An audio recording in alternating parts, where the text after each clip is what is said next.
Oh, hi, I'm Nat Wallen. Thanks a lot for taking my series of video tours of Charleston. Today we're going to look at West Ashley, but before we get started, let's just kind of get our bearings here. This is downtown Charleston, the peninsula here, and it's sort of the hub of the city, and it's where it all started, so it's very central.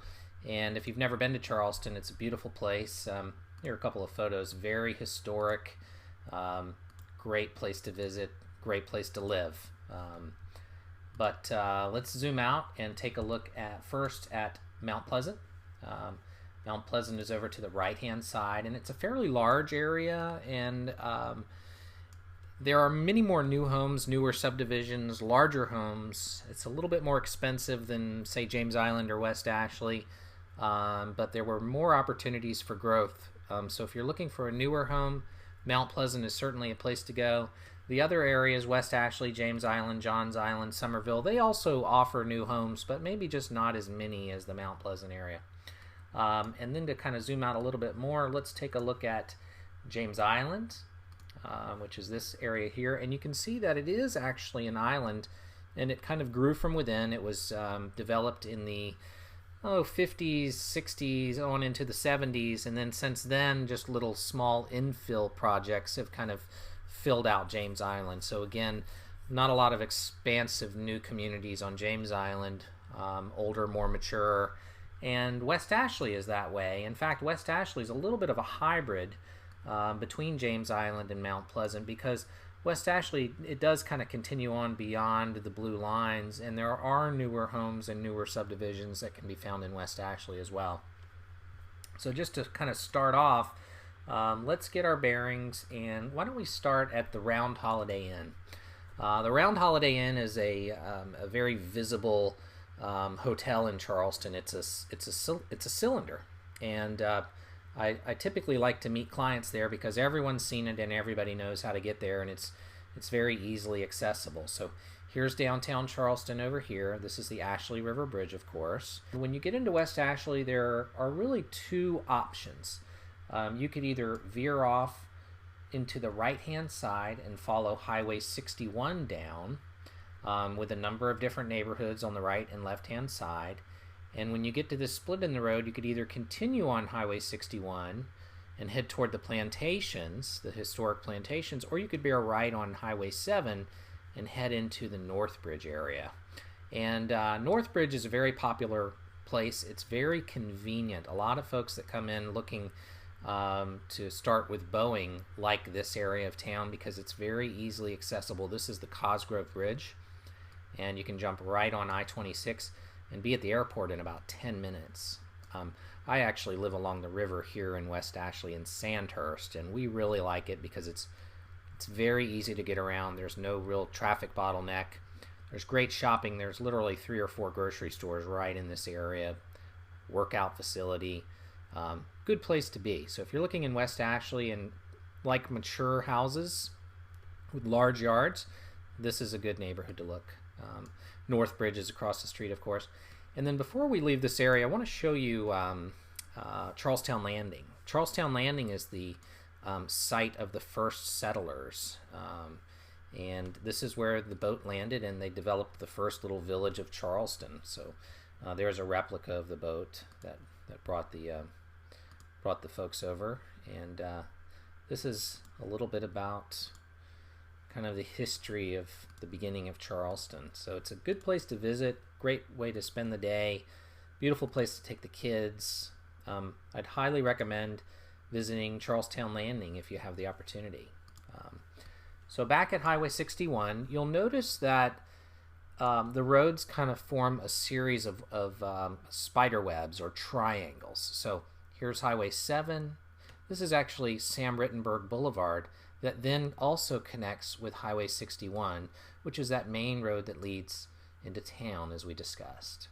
And continuing on out Highway 61, you can kind of start to get into a little bit of traffic out here. This becomes a bit of a bottleneck simply because it's a historic road, and it's a protected road, and it leads out to Middleton and Magnolia Plantation, which are beautiful places to visit. Let's see if we can pull up a photo or two and get a look at them. Yeah, so this is Magnolia Gardens. This will give you an idea of what it's like. It's a beautiful place. Highly, highly recommend taking the trip out to the plantations if you're visiting. But anyway, Highway 61 can be a little bit of a bear because it's a protected 2-lane road. Generally, you can buy more house out here. This is Shadow Moss. This is Grand Oaks. And you can get more for the money, but you're also going to have a little bit more travel time if you're traveling into downtown Charleston. So back to the Round Holiday Inn. We will now head down the 17 South side of town. So if we're coming into West Ashley from downtown, we would stay in the left-hand lane and then kind of bear to the right. And this is the other main road in Charleston. And just to give you an idea of the kind of the scope, let's take a look at the end of West Ashley. This is the main road area. Let's see if I can zoom in a little bit. So if we were to continue on and turn left here at this intersection, it would take us to the Limehouse Bridge. And the Limehouse Bridge goes over the Stono River. This is actually also the Intracoastal Waterway. And it leads on to Johns Island, which is the second largest island on the East Coast, second only to Long Island. So that's the main road bridge. And in my mind, that's sort of the end of West Ashley. That's where it starts to get rural. So let's start off by just taking a look at a few examples of homes in the older neighborhoods. The Crescent is an executive style neighborhood. It was one of the first to be developed outside of the city of Charleston, and large lots, beautiful place. A lot of people really like it there because it's close to Porter Gowd, which is a very popular private school. And again, you can be in downtown Charleston in minutes. So the houses that come up here, generally minimum to get in are $600,000, and they can work their way on up, especially if they're on the water here, up until the $2 to $3 million range. But again, the houses here are very nice. A lot of people renovate them when they buy them because they're older, built in the 60s and the 70s. Generally, early 60s, early to mid 60s, this neighborhood was developed. And then the area across the street, Wapu Heights, is also very, very similar and equally as sought after as the Crescent. And a little bit more cottagey over here, kind of a Beaver Cleaver feel. Not as large, but there are some good waterfront opportunities if they come up, but a very good sense of family and convenience and easy access to downtown Charleston. This is Folly Road, by the way, and Folly Road leads onto the Wapu Bridge and on to James Island. And James Island we'll look at in another video, but equally popular place to be. So the next door neighbor to Wapu Heights is a little bit more affordable. Wapu Heights starts at about $650. South Windermere. South Windermere is a popular neighborhood, especially with folks that are going to the Medical University or the College of Charleston. The homes are older, but again, you can be downtown in just a matter of minutes. And houses in this area start in the $350 range, and they go on up to about $500 or $550, and they can get a little bit more expensive if you're on the water. But generally, $350 to $500 is what this neighborhood commands, and it's very bungalow style. There are many ranches. Popular place, and it's also very popular because of this shopping center. This is called the South Windermere Shopping Center, and it was revitalized maybe, 10 years ago. There's a Starbucks and an Earth Fare grocery store, which is sort of like a Whole Foods. Lots of little boutique shops, a bakery, great shopping, and just a popular spot. Businesses tend to do very well there. So moving on down Highway 17 South, there's another neighborhood in this area called Burns Down. And Burns Down is a very sought after little area as well. The houses are small though. Many of them are only 2 bedrooms, 2 to 3 bedrooms, and they can be anywhere from 800 square feet to 1,500. So they're small. But a lot of young people like this area because again, it's got great proximity to downtown Charleston. And there's a hub here called Avondale Station, which is a popular, almost like a little 5 Points here in West Ashley. And a lot of people like it. They're great little night spots and restaurants, and it's a pretty, I guess, hip place, if there's a better word for it. I don't know, but you can see that it's just a nice little spot. So moving our way on out, one last neighborhood before we move out into West Ashley. There's Moreland, and Moreland is a popular place. It's very convenient to downtown. It's very similar to South Windermere and Old Windermere, and many of the places enjoy great views right across the Ashley River onto the Citadel, which is located right here across the way.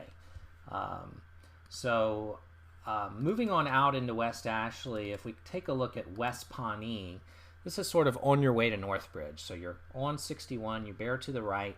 West Pawnee, it's still an older neighborhood, but this is where it kind of starts to get a little bit more affordable, or at least you can buy a little bit more house for the money. Here's Charlestown Landing, of course, and then this is the Charlestown Estates neighborhood, which is sort of connected to Northbridge. And again, you can buy a 2,000 to 2,500 square foot home starting at about 300 in this area. You can also buy smaller homes in the low twos. Sandhurst is across the street. We talked about that earlier. Again, some smaller homes, but many of them larger, pretty sought after. Houses that come on the market generally don't stay on the market too long.